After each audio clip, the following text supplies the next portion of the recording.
أعوذ بالله من الشيطان الرجيم بسم الله الرحمن الرحيم নবী করিম সাল্লাল্লাহু আলাইহি ওয়াসাল্লাম ইরশাদ ফরমাইয়াছেন, যে ব্যক্তি উত্তম রূপে ওযু করিয়া নামাজ পড়িবার জন্য মসজিদে গমন করে এবং সেখানে গিয়া দেখে যে জামাত শেষ হয়ে গিয়েছে, তবুও সে জামাতে নামাজ পড়ার সওয়াব পাইবে এবং এই সওয়াবের কারণে যাহারা জামাতের সহিত নামাজ আদায় করিয়াছেন তাহাদের সওয়াবের মধ্যে কোনো প্রকার কম করা হইবে না। তারগিব, আবু দাউদ, নাসাই। ফায়দা, ইহা আল্লাহ তাআলার কত বড় পুরস্কার ও মেহেরবানি যে জামাত পাওয়া না গেলেও শুধু চেষ্টা করিলেই জামাতের সওয়াব পাওয়া যায়। আল্লাহ পাকের এত বড় অনুগ্রহ সত্ত্বেও যদি আমরা তাহা গ্রহণ না করি তবে ইহাতে কাহার কি ক্ষতি হইবে। আর এই হাদিস দ্বারা ইহাও জানা গেল যে মসজিদে জামাত হইয়া গিয়াছে এই সন্দেহ করিয়া মসজিদে যাওয়া মুলতবি করা উচিত নয়। কেননা মসজিদে যাইয়া যদি দেখা যায় যে জামাত হইয়া গিয়াছে তবুও সওয়াব তো মিলিয়াই যাইবে। অবশ্য যদি পূর্ব হইতেই এরূপ সঠিক জানা থাকে যে জামাত হইয়া গিয়াছে তবে কোনো দোষ নেই।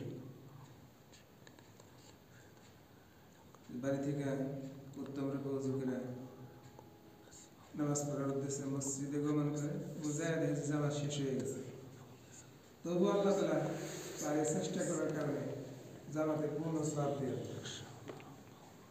পূর্ণ সওয়াব সে পাইল।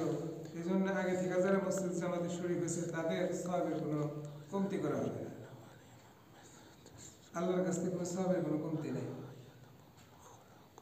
এই জন্য আমি আপনি যদি চেষ্টা করি, প্রথম থেকে শরীক হইতে পারলাম না, হয়তো শেষ রাকাতে যায় হয়তো জামাত পাবো, তো সওয়াব পাওয়া যাবে। নিয়ত করে গেছে জামাত পাবো, কিন্তু জামাত শেষ হয়ে গেছে, তারপরে চেষ্টা করার কারণে আল্লাহ তাআলা পূর্ণ সওয়াব দেবেন।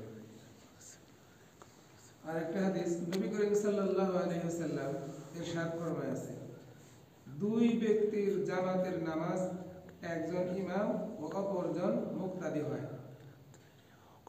চারজন পৃথক পৃথক নামাজ অপেক্ষা আল্লাহর নিকট বেশি প্রিয়। দুইজনে জামাত করে নামাজ পড়ছে, একজন ইমাম একজন মুক্তাদি,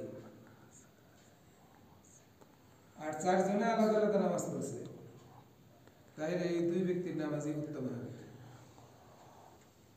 অনুরূপভাবে চারজনের জামাতে নামাজ ৮ জনের পৃথক পৃথক নামাজ অপেক্ষা অধিক উত্তম, আর ৮ জনের জামাতের নামাজ ১০০ জনের পৃথক পৃথক নামাজ অপেক্ষা উত্তম।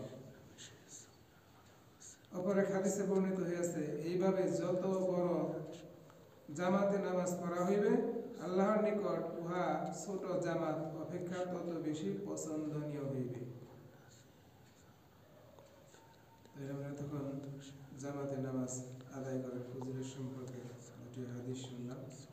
আল্লাহ রাব্বুল আলামিন আমাদেরকে গুরুত্ব সহকারে ৫ ওয়াক্ত নামাজ জামাতের সাথে আদায় করে